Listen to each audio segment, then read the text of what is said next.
رات کے 10 بجے ہیں۔ السلام علیکم، یہ ریڈیو پاکستان ہے۔ مجاہد خان سے خبریں سنیے۔ اہم خبروں کا خلاصہ۔ نگران وزیر اعظم نے آئی ٹی شعبے کے فروغ کے لیے پاکستان ای روزگار کو ورکنگ سینٹرز کے قیام کا آغاز کیا ہے۔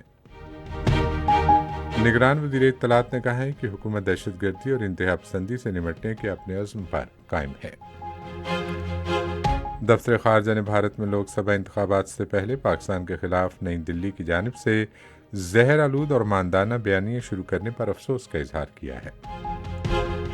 پاکستان نیوزی لینڈ کے خلاف 5 بین الاقوامی کرکٹ میچوں کی سیریز کا پہلا T20 میچ کل آکلینڈ میں کھیلے گا۔ اور اب خبریں تفصیل کے ساتھ۔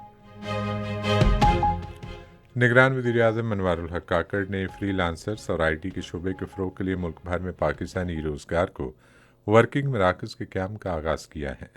آج تیسرے پہر اسلام آباد میں ٹیک ڈیسٹینیشن پاکستان کی افتتاحی تقریب سے خطاب کرتے ہوئے انہوں نے کہا کہ اس اقدام کا مقصد ایک ایسا ماحول قائم کرنا ہے جہاں قابل افراد اپنی صلاحیتوں کو منوا سکیں۔ انہوں نے کہا کہ ان مراکز میں سود سے پاک عرصے اور تربیت دی جائے گی جس سے ہمارے نوجوانوں کو اپنی صلاحیتیں بڑھانے میں مدد ملے گی۔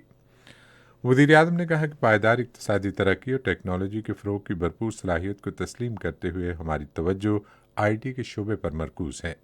اس سے پہلے تقریب سے خطاب کرتے ہوئے انفارمیشن ٹیکنالوجی کے نگران وزیر ڈاکٹر عمر سیف نے کہا کہ پاکستان بھر میں 10,000 مراکز قائم کیے جائیں گے۔ انہوں نے کہا کہ تعلیمی اداروں اور نجی شعبے میں 5,000 مراکز قائم کیے جائیں گے۔ انہوں نے کہا کہ اس اقدام کے تحت سود سے پاک عرصے فراہم کیے جائیں گے۔ انہوں نے کہا کہ حکومت نے اعلیٰ تعلیمی کمیشن کے تعاون سے 2 بڑے پروگرام شروع کیے ہیں۔ انہوں نے کہا کہ طلباء کی آئی ٹی مہارت کو جانچنے کے لیے تمام جامعات میں ایک مرکزی ٹیسٹ کا اہتمام کیا جا رہا ہے۔ نگران وزیر نے کہا کہ 16,000 افراد کو بھی تربیت دینے جا رہے ہیں جس کے تحت انہیں بین الاقوامی سرٹیفکیٹس دیے جائیں گے۔ انہوں نے اس اعتماد کا اظہار کیا کہ آئی ٹی برآمدات سے آئندہ آنے والے برسوں میں $5 ارب کی آمدن ہوگی۔ نگران وزیر اطلاعات و نشریات مرتضیٰ سولنگی نے کہا ہے کہ حکومت دہشت گردی اور پرتشدد انتہا پسندی سے نمٹنے کے اپنے عزم پر قائم ہے۔ وہ آج پاکستان کے کانفلکٹ اینڈ سیکیورٹی اسٹڈیز کے ادارے کی سالانہ جائزہ رپورٹ کے اجراء کی تقریب سے خطاب کر رہے تھے۔ نگران وزیر اطلاعات نے کہا کہ پاکستان افغان عبوری حکومت سے بارہا کہہ چکا ہے کہ وہ دہشت گردی کے بارے میں پاکستان کے تحفظات دور کرے جو خصوصاً تحریک طالبان پاکستان جیسے عسکریت پسند گروپوں کی افغانستان میں موجودگی اور وہاں سے پاکستان پر حملہ کرنے کے لیے انہیں دستیاب محفوظ ٹھکانوں کے بارے میں ہے۔ پاکستان عبوری افغان حکومت سے مثبت رد عمل کی امید رکھتا ہے۔ انہوں نے کہا کہ پاکستان نے ریاست مخالف سرگرمیوں اور افغانی باشندوں کے ملوث ہونے کے ساتھ ساتھ افغانستان میں موجود ان حساس ہتھیاروں تک ان عسکریت پسند گروپوں کی رسائی کا معاملہ بھی اٹھایا ہے۔ پاکستان نے بھارت میں لوک سبھا انتخابات سے پہلے پاکستان کے خلاف نئی دلی کی جانب سے زہر آلود ماندانہ اور عسکری بیانیے شروع کرنے پر افسوس کا اظہار کیا ہے۔ سابق بھارتی سفارتکار اجے بساریہ کی کتاب کے بارے میں ایک سوال کے جواب میں دفتر خارجہ کی ترجمان ممتاز زہرہ بلوچ نے آج اسلام آباد میں ہفتہ وار بریفنگ میں کہا کہ بھارتی حکام کی جانب سے پلوامہ واقعے کو اپنے سیاسی مقاصد کے لیے استعمال کرنا اب ایک کھلی حقیقت ہے۔ انہوں نے کہا کہ سابق بھارتی سفارتکار کی کتاب تازہ جھوٹے بھارتی بیانیے کی عکاسی کرتی ہے۔ قدرتی آفات سے بچاؤ کے قومی ادارے نے آج اسلام آباد میں ذرائع ابلاغ کو نئے تعمیر ہونے والے نیشنل ایمرجنسی آپریشن سینٹر کی جدید صلاحیتوں کے متعلق بریفنگ دی۔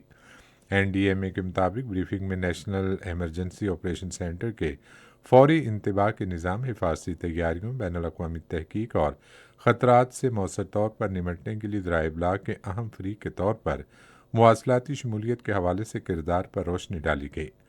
بریفنگ میں قدرتی آفات سے متاثرہ علاقے میں نگرانی کے لیے بروئے کار لائی جانے والی جدید ترین سوچ پر موبائل اور قدرتی آفات سے نمٹنے کی کوششوں میں سیٹلائٹ ٹیکنالوجی اور جدید آلات کے استعمال پر بھی روشنی ڈالی گئی۔ ملک بھر میں پولیو سے بچاؤ کے قطرے پلانے کی مہم جاری ہے۔ ملک گیر مہم کے دوران 5 سال سے کم عمر تک کے 4,43,00,000 سے زائد بچوں کو پولیو سے بچاؤ کے قطرے پلائے جائیں گے۔ پاکستان اور نیوزی لینڈ کے درمیان 5 میچوں کی سیریز کا پہلا T20 بین الاقوامی کرکٹ میچ کل آکلینڈ میں کھیلا جائے گا۔ میچ صبح 11:10 پر شروع ہوگا۔ اسی کے ساتھ خبریں ختم ہوئیں۔ مزید خبروں اور تحریروں کے لیے آئیے ہماری ویب سائٹ پر، پتہ ہے radio.gov.pk، اور فیس بک کے link radio Pakistan news official پر براہ راست ویڈیو اسٹریمنگ بھی ملاحظہ کیجیے۔